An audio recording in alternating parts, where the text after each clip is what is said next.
Good morning everyone, my name is Michelle. I hope you're doing well. Welcome to another video. It's still Thursday the 13th of June. So this is the second video of the day on this channel. The first video was on the Sebastian Rogers case, so go and check that out if you haven't seen it and you're following Sebastian's case. But this is about Madeline Soto, the 13-year-old who was murdered by her quote-unquote stepfather, her mother's boyfriend. And yeah, constitutionally, he's innocent until proven guilty in a court of law. However, this guy did it. There is so much evidence against him already. And you've got to love Florida for how open they are about releasing documents. So nearly 900 pages of discovery have been released in the last few days. I'm listening to Hughes, reading through the documents. I'm going to talk about some of the gaps that have been filled in. We've got some answers to questions now that we didn't have before. Court TV are reporting that there's a cause of death. Now, I haven't seen that in a document, and Court TV don't always get things right, so I'm going to take that one with a little bit of a grain of salt. However, I'm going to include it in this video anyway. Let's go.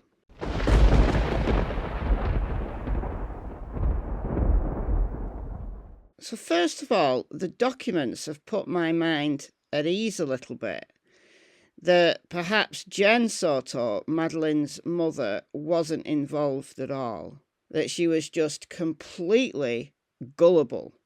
I mean, so gullible, she would let this on-again, off-again boyfriend, you know, she'd known him for several years, but they had been off again. Apparently he'd been dating someone else who gave him the cold shoulder after he said things about sharing a bed with Madeline. However, I digress.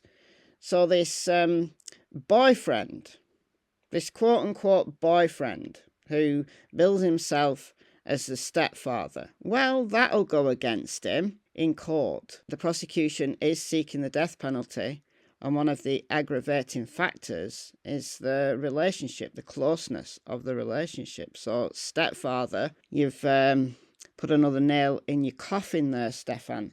Anyway, maybe Jen just thought someone with such a whiny voice couldn't possibly be a threat to her child. I think probably Jen was just quite self-absorbed, you know, needing to have her own beauty sleep and send in Stephan and Madeline to go and sleep together elsewhere. I do find it a bit weird that a girl of 13 would want to sleep with anybody. You know, the fact that sometimes they all three shared a bed, I find strange at Madeline's age. A girl of 13 surely would want some independence, but she seemed to be very anxious.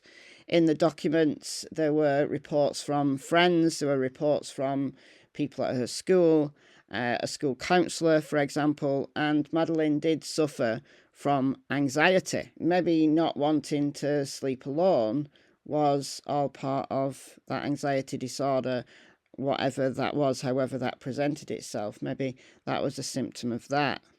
Maybe actually what she really wanted was to sleep with her mother, who she thought might protect her against Stephan. But clearly, Jen didn't see any warning signs, but neither did anyone else. Madeline didn't disclose to the school counsellor. She didn't disclose to friends, although they were talking about things like periods, and the friend knew when Madeline had a period. So, you know, they were talking about stuff, but this friend thought Madeline was a virgin. So maybe Madeline was so groomed, she was so conditioned, because this abuse had been going on since at least 2019, when Madeline would have been 8. So being conditioned and groomed from such a young age, maybe Madeline had just learnt to bury it all. But what triggered him to kill her is still one of the biggest unanswered questions. Court TV, on a segment last night, had a piece from an investigative journalist from one of the news channels, and she says she believes she knows the cause of death. Listen. We believe that they have determined that Madeline Soto was strangled and that it was the cause of death. We also believe that they have quite a bit of video evidence after the fact on that route from the house to where Madeline's body was found. So was Madeline strangled? Now, the tears that Stephan Sterns put in front of the cameras, I think there was some genuine emotion there. All out for himself, yes, of course. But did he regret what he'd done? Because he'd murdered his plaything. Did he regret what he'd done? Maybe. Why did you do it, though? I think there was jealousy there. I think Madeline, for the first time, perhaps has said, no, I don't want to do this anymore. I'm 13 now. Look, she told friends she wanted to go and live in the woods. She was so desperate to get away from this man. She wanted to go and live in the woods. And this is somebody with anxiety who can't bear to be alone, saying that she wanted to go and live in the woods. So what does that tell you? So maybe she said no. She had a crush on a boy at school who I don't think was interested in her, but Stephan would have known that. So I think there was jealousy. I think there was fear that now Madeline didn't want to do these things anymore, that she'd tell. He had to get rid of her. But we do know quite a bit more about the timeline. And in the documents, there were a bunch of screenshots with phone pings. So I think this is another reason why cops aren't going to charge Jen. Now, whether they could charge you with child endangerment is one thing. Would they? Would they bother? It's not a mega strong case, given that Madeline had anxiety. So maybe Jen was just assuming that it was all fine and she wasn't putting her in danger. So I think the case wouldn't be that strong against Jen. And the phone pings seem to suggest that Jen wasn't anywhere around where Stephan was. Or at least her phone wasn't there when he was driving around all over the place. But we do know some bits and pieces that we didn't know before. These are screenshots that I've taken from Gray Hughes' channel. You have to read between the blanks. So Jennifer stated the last time she saw Madeline was on the night of Sunday, February 25th at approximately 11 p.m. inside the home when she was going to bed. Madeline had got home from the birthday party. Jen's sister had brought her home, so neither Jen nor Stephan were at the birthday party. Maybe Madeline wanted it that way. Who knows? But at the time, Jennifer sent Madeline and Stephan up to the guest bedroom. All three were originally going to sleep in Jennifer's bed.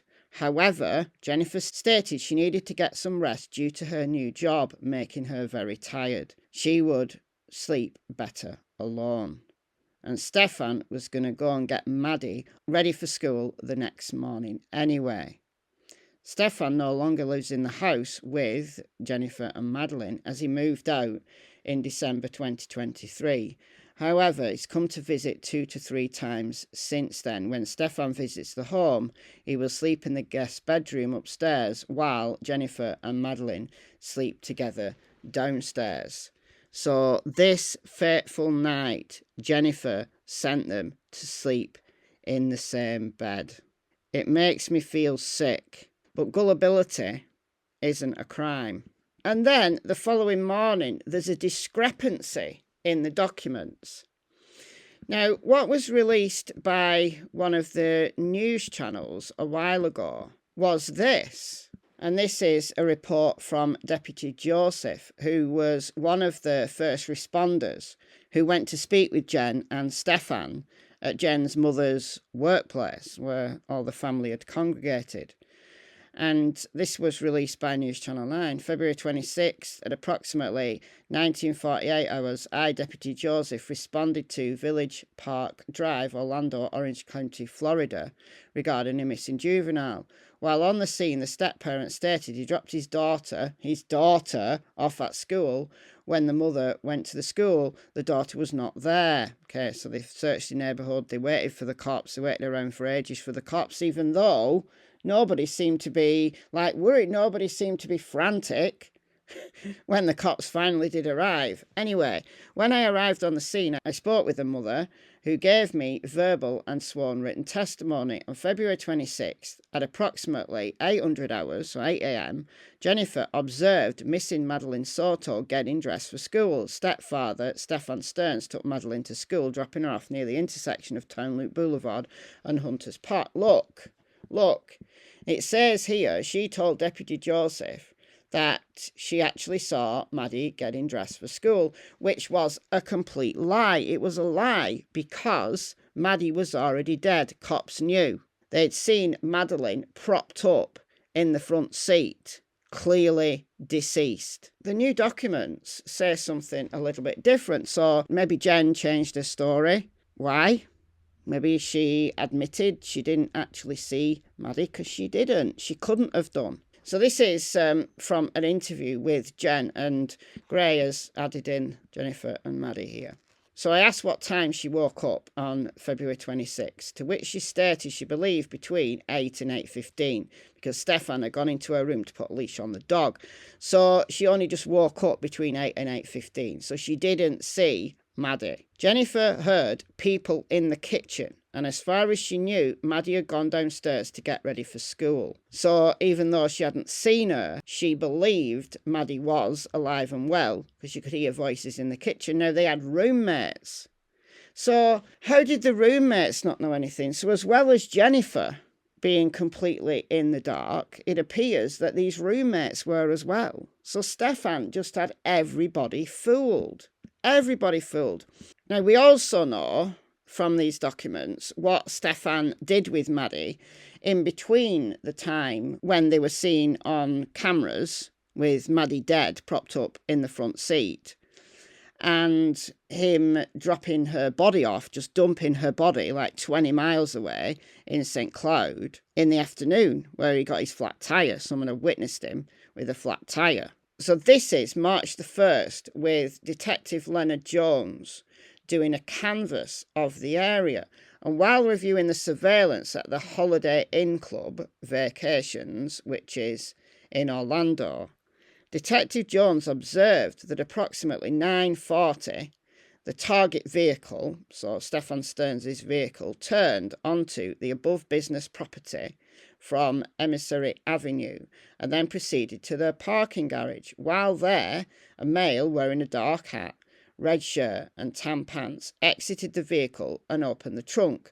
The male then walked to the front passenger side of the vehicle, opened the door and proceeded to carry what appeared to be a limp body to the trunk of the vehicle. And then he went around and about. He was all over the place. Like, foam was pinging left, right and centre all over the place, till eventually at something past 1 he ended up on Hickory Road in St. Cloud, where he had his flat tyre and dumped the body. And Madeline's body was found later on March the 1st, which was the Friday. Something that's bugging me. How did he get Maddie's body out of the apartment without being seen? And what would he have said if, like, Jennifer had got up? Like, he knew Jennifer was still in bed, but he'd woken her up, probably unintentionally, at 8 o'clock, putting the leash on the dog, presumably to take the dog out. But Maddie's body had already been removed by then, because at 7:35 he was putting stuff in the dumpster. So did he get up really early and put her body in the car? He must have done, like before the roommates got up. So how long had Maddie's body been sitting in that car?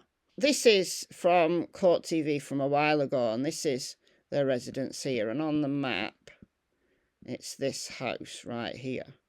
So what you can see, you can't go down to street level because this is like a private community, it's like gated. What you can see is parking spaces right behind these apartments.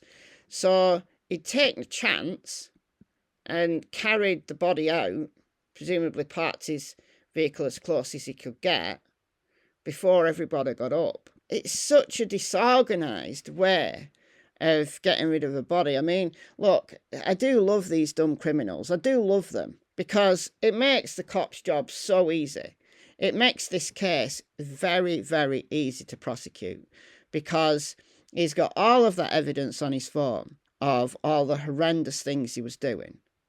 And then he's pinging all over town. Only his phone's pinging all over town. And he's right there where the body was found. He's seen on camera moving Maddie's body from the front seat, where he propped her up to appear that she was sleeping. You know, because having to pass through these entrances, there's cameras. You need to spell check.